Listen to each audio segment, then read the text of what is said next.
एक जन्म नहीं, बहुत जन्मों के जब पुण्य इकट्ठा होता है ना,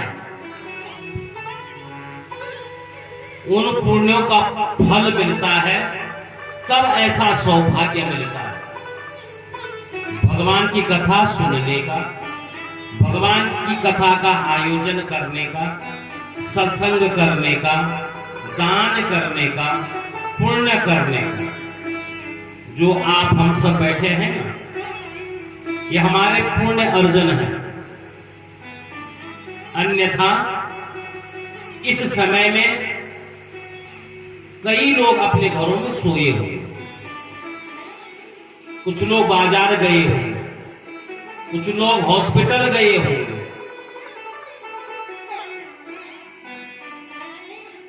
पुण्य अर्जन, जब पुण्यों का अर्जन का फल मिलता है ना, फिर कहीं जाकर ऐसा सौभाग्य मिलता है, ये मत सोचिए। यहां भागवत प्रारंभ हो गई तो हम लोग चले जाते नहीं। पुण्य है आप लोगों के, पुण्य है विष्णु परिवार का, जिन्होंने यहां पर अपने निज निवास पर श्रीमद् भागवत महापुराण की कथा का आयोजन किया।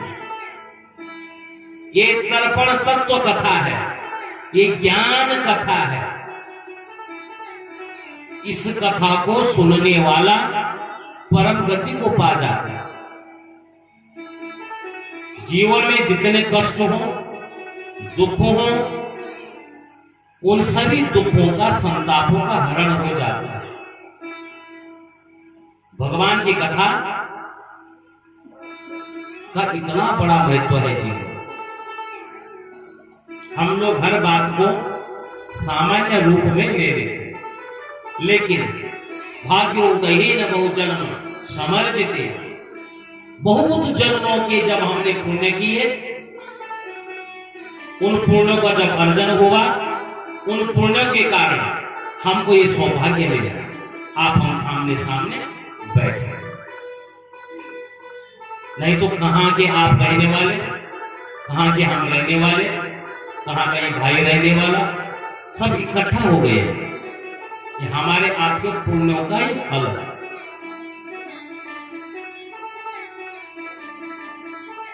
तो धन्यवाद विष्णु परिवार का, सम्मान्य श्री ठाकुर गरबान सिंह जी विष्णु, जिन्होंने अपनी धर्मपत्नी स्वर्गीय सुमित्रा देवी जी की पुण्य स्मृति में आने वाले 21 तारीख उनको ठीक साल भर हो जाए। परमात्मा न करे किसी भी परिवार पर ऐसा संकट।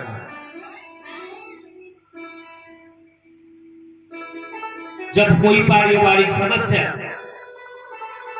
हमारे बीच से चला जाता है, बड़ा कष्ट होता है, बड़ा दुख होता है, असहनीय कष्ट होता है। भगवान से बारंबार यही प्रार्थना करो, ऐसा कष्ट, ऐसा दुख किसी भी परिवार को न। अपने बीच का सदस्य, अपनी मां, अपनी बहन, अपनी पत्नी जब हमें छोड़कर चले जाए, पूछिए उस परिवार से, इन बेटों से पूछिए,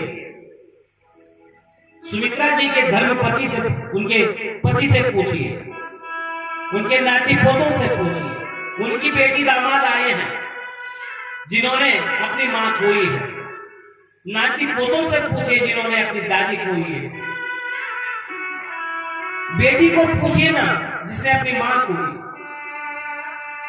बड़ा कष्ट होता है।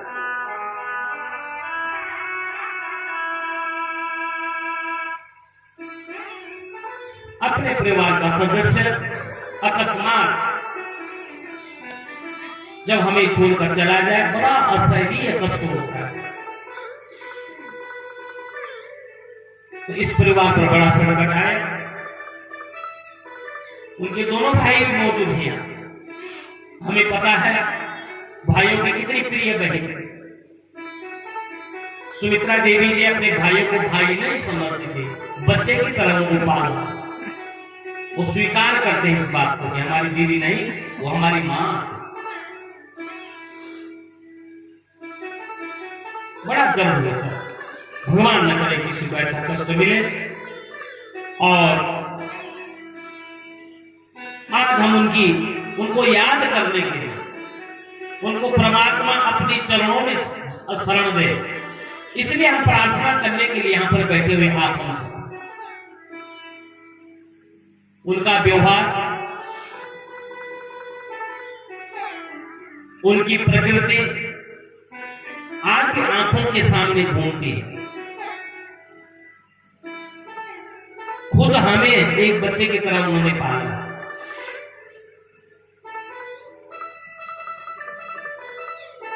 तो हमारी बहुत सारी यादें उनके साथ जुड़ी हैं। आज यहां पर हम बैठे हैं तो उन्होंने बुलाया है,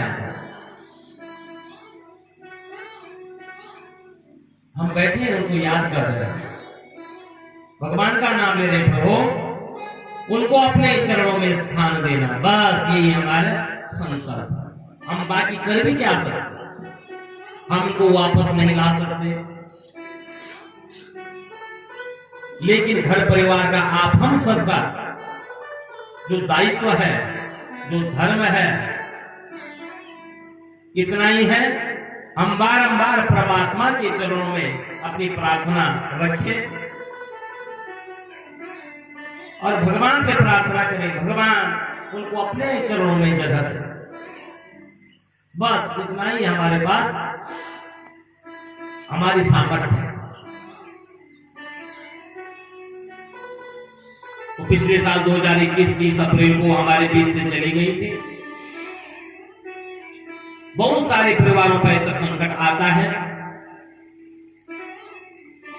मैंने भी खुद अपनी मां को खोया है उन्हीं दिनों। मां क्या होती है,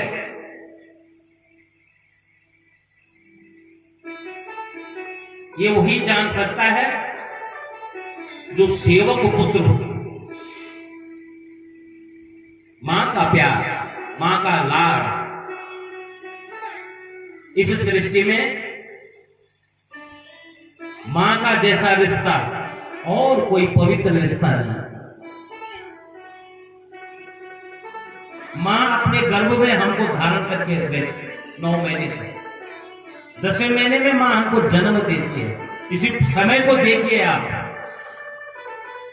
आज हम क्या करते हैं, हमारी बूढ़ी मां अगर घर में है ना, मां ने अगर हमको कुछ समझाने की बात कही, हम मां को कहते हैं बुढ़िया चुप हो जा, बहुत बक बक बक बक करती है। ये हम लोगों का व्यवहार है। आज अपनी मां को चुप करा देते हैं एक आवाज में। जिस मां ने हमको बोलना सिखाया, जब बच्चा छोटा होता है ना, मां बच्चे को सिखाती है, बोल बेटा पा पा पा पा पा पा।